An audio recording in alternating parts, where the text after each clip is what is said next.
Welcome, AP students, to Chapter 19 Notes. First, Ed Puzzle Questions 1 and 2. What year was the Lecompton Constitution written?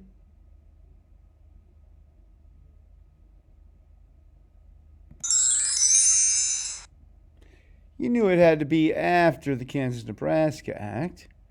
And who had the cane? Do you remember? In the Sumner-Brooks affair, it was Representative Brooks. Okay, so let's start with 1854.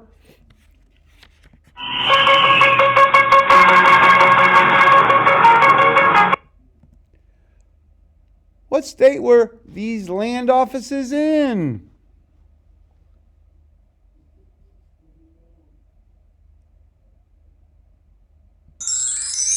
I mean, we're talking bleeding Kansas. Of course, it's going to be Kansas. The blank helped anti-slavers get to Kansas. Do you remember from your reading? All right, so let's talk about the Immigrant Aid Society. All right, 54 land office set up in Kansas despite the fact Indian title was still to the land. I mean, they're giving away Indian land. Screw the Indians, they say. So first, Immigrant Aid Society. Here you got a whole bunch of New Englanders. They pool cash and send hardcore anti-slavery abolitionists into Kansas. By 1855, 1,200 families had moved to Kansas. Now, the South's looking at this and seeing it as a betrayal of the deal they had made in the Kansas-Nebraska Act. Thus, they do their own thing and tell Missourians to start moving into Kansas. So now you got hardcore abolitionists and hardcore slavers living right next to each other. And this is basically the battle of Northern Jayhawks versus the Border Ruffians. So, what's the Southern view of Kansas? Quote, "We are playing for a mighty stake. If we win, we carry slavery to the Pacific Ocean." So here this particular quote reaffirms the Northerners' fear that they want to spread slavery to the whole country. Now, quote, Senator Atchison from Missouri preferred the Kansas sink in hell rather than become a free state. And Atchison says, South must, quote, "protect our interests with the bayonet and blood. If need be, kill every blank abolitionist in the district." I mean, that's emotionalism right there. You can see hardcore emotionalism. So then what's the Northern view? Oops. Here's David Rice Atchison. A little information on him. A little piece of trivia. President for the day. All right. The Northern view. A very famous Henry Ward Beecher says, quote, "Sharps rifles are a better force than Bibles for morality in Kansas," thus known as Beecher's Bible. So if you see a question, what's a Beecher's Bible? It'd be a Sharps rifle. So North and South both emotionalized, ready for violence.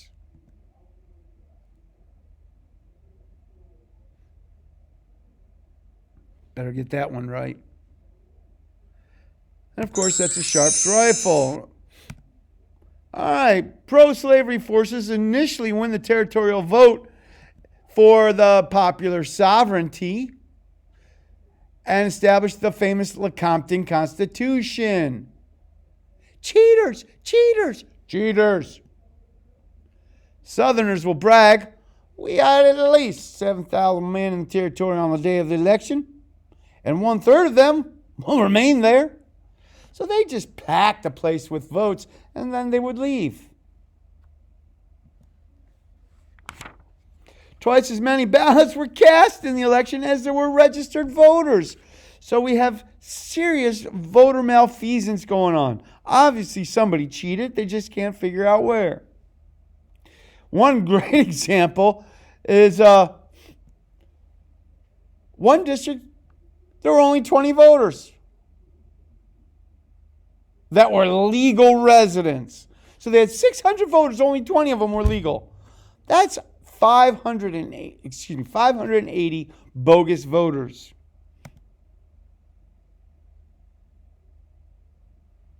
Okay. There they come from Compton Constitution. Whoops, excuse me. And there you got the worst president in American history, James Buchanan. All right, questions 6 and 7. Which president was on the previous slide? Were you listening? That was James Buchanan. And question number 7. The Lecompton Constitution was pro-slavery. True or false? That would be true. All right, anti-slavery forces now. They refused to accept the results of the election, claiming fraud. You think? They established their own government in Topeka. There's Topeka right there. So next to Lecompton, we have Topeka. They write an anti-slavery constitution, which not only outlaws slavery, but bans blacks from settlement in the territory, period. Thus, one government and constitutionally fraudulently approved, and the other lacking a legal foundation for its existence. We got two illegal governments. Civil War, bleeding Kansas. So pro-slavery force will sack the anti-slavery capital of Lawrence, Kansas. John Brown and his 5 sons will lead anti-slavery forces against Missouri border ruffians at Pottawatomie Creek, executing border ruffians. Both sides resort to violence. And by the end of 1856, 200 dead, and the troops had to be called out. There's a picture of John Brown in Lawrence, Kansas. There's where Pottawatomie Creek is right here.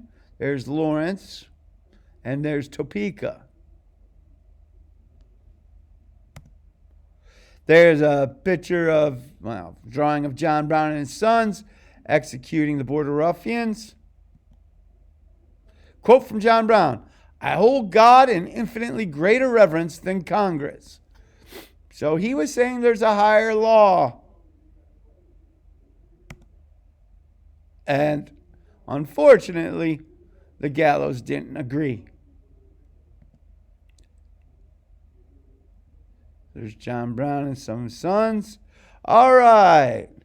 Questions 8 through 12. Good luck on these questions. What state were border ruffians from?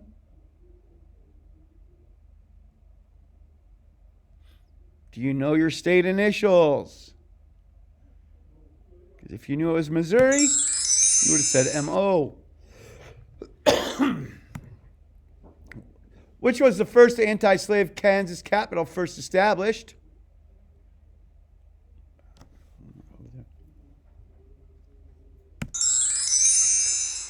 That was Topeka. All right, by 1856, how many were dead in bleeding Kansas?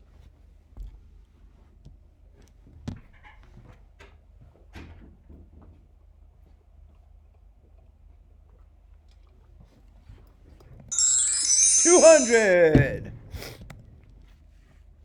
Pearson Buchanan support which Kansas Constitution? Pro-slavery or anti-slavery?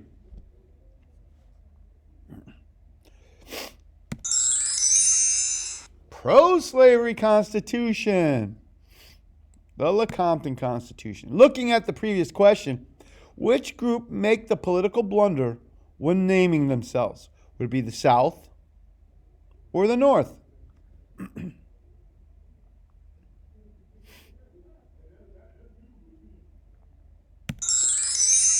Yeah.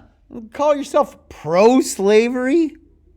It's kind of like what happens in the abortion movement. The people who are want to make abortion legal can't sit there and call themselves pro-abortion.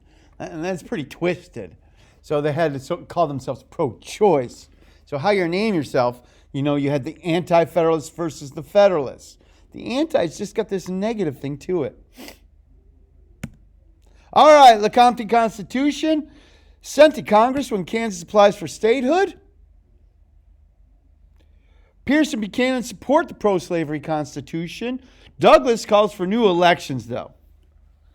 And the Lecompton Constitution is defeated in January of 1858.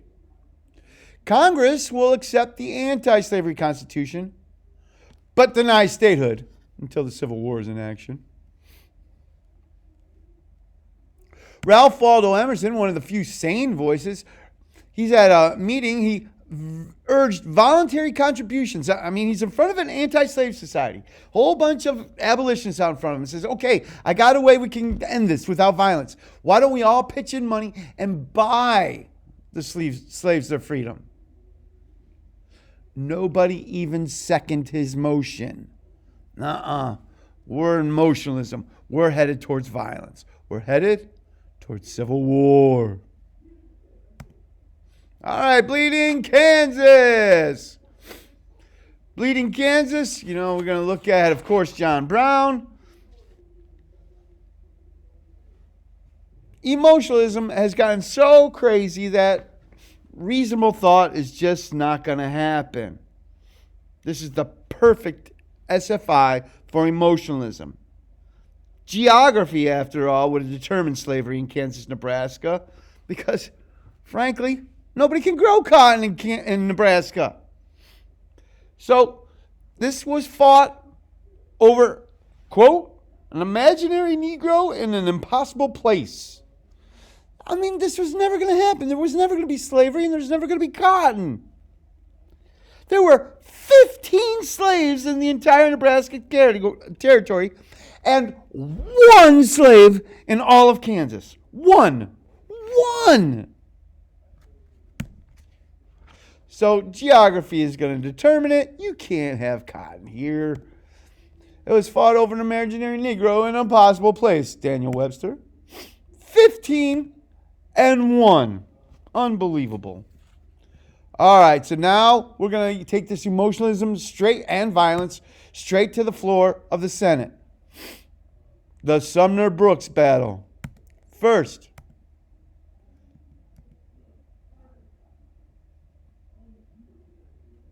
question. Less than 1,000 slaves lived in Kansas in 1857. Is that true or is it false?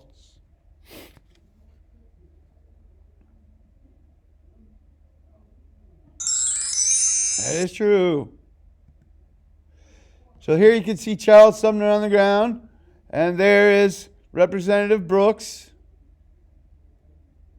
Of course, what would you say? Northern cartoon or a Southern cartoon? I think that's pretty simple to tell. There's Charles Sumner. So let's go over this real quick.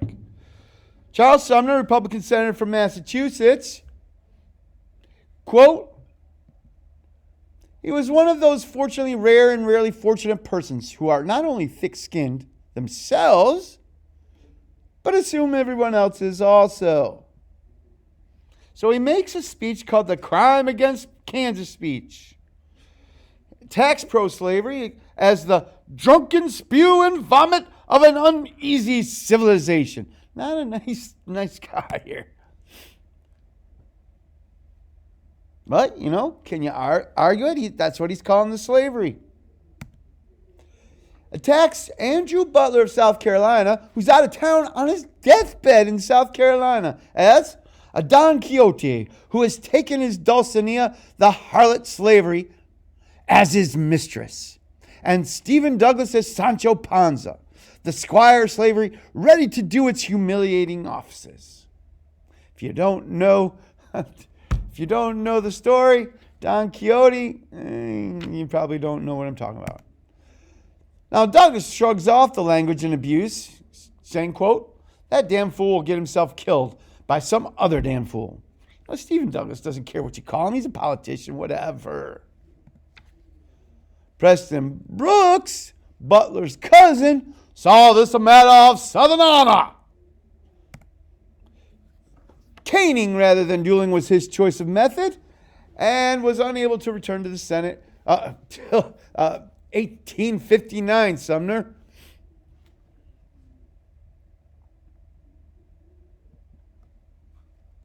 Drawing of it. Quote from Brooks, I gave him about 30 first-rate stripes. Towards the last, he bellowed like a calf. I wore my cane completely out, but saved the head, which is gold. Brooks becomes a hero in the South, has canes sent to him, hundreds of them, and gets reelected even after the House expels him. Sumner in the North is seen as a martyr, and as he's in the hospital, his seat is left empty for 3 years while recovering. This is another excellent piece of SFI for the emotionalism coming in Bleeding Kansas. I mean, come on, this is the U.S. Senate. All right, we're going to stop our notes there for part 2